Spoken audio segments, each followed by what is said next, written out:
Alright guys, so someone asked me to do a video on FireEye.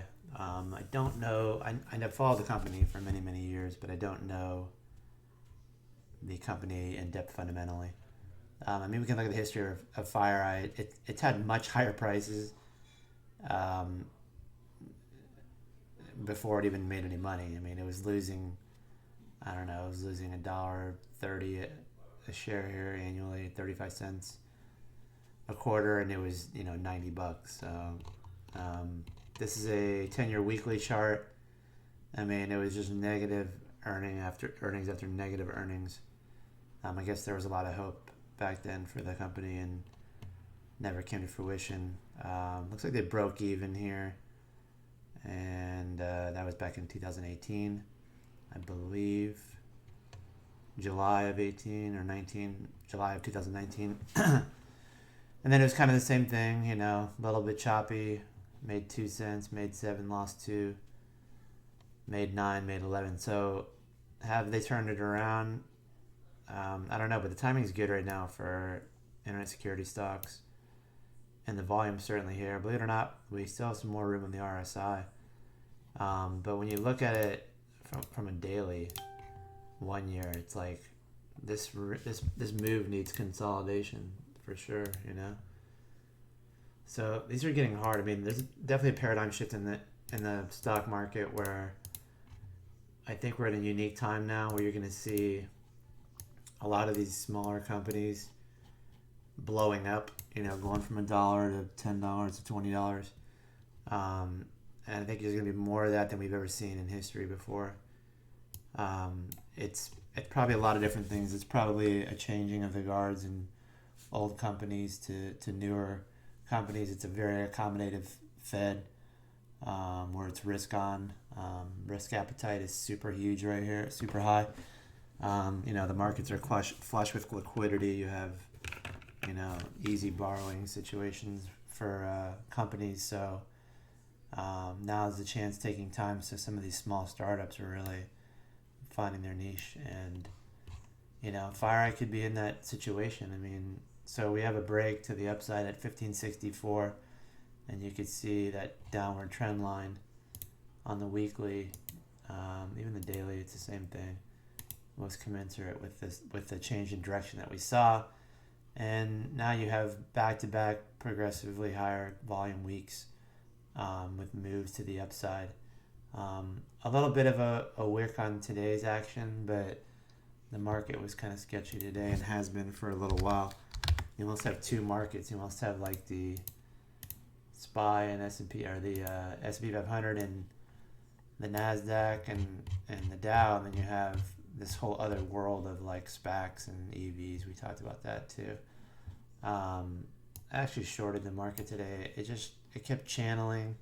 It actually got above an area where I did not expect it to get above 369.40. It's one of my areas of channel that I watch on SPY. And once we kind of broke and then back tested and couldn't get back above, I shorted it and I covered on the big drop here. I got a little bit overcooked on the downside. I don't know what the weekend holds, so I don't like to hold these things. And it looks a lot worse than it really was. The break move, 369 to 367.5, and I think I even got out higher than that because I didn't know which way this was going to break. So back to FireEye. Interesting looking here, I guess. Intraday, I don't know, a little profit taking, nothing crazy. A little bit of a bear wedge forming here. You have this little break in here. We're going to sit here and micro analyze these every day. It's hard to say. If this was intraday trading, I would say this looks a little sketchy here. But over the long term, it still looks fine. It just needs to digest this move. That's a monster move. So once again, I'm using Fibonacci's from breakpoints. If you're going to put a stop in, where would you put a stop in? I don't know. It seems like the 50% retracement is somewhere along this wick here, but I don't know. It should be able to hold this 22 area, 22 and change. you certainly wouldn't want to see that, pull back 2 or 3 points if you're in there, depending on where you came in at. But there's nothing here that tells me that this move can't continue a little bit higher on FireEye. So I would be a holder here. I wouldn't be adding my position. And if you had a big position, maybe you sell half of it and then hold the other half. Looks like the company's kind of made a turnaround fundamentally. I like the increase in earnings, and I'd have to look into it more. I don't really know what they're expecting, but the next earnings call, I guess, is out on February 2nd, 2021. So you got a little bit of time.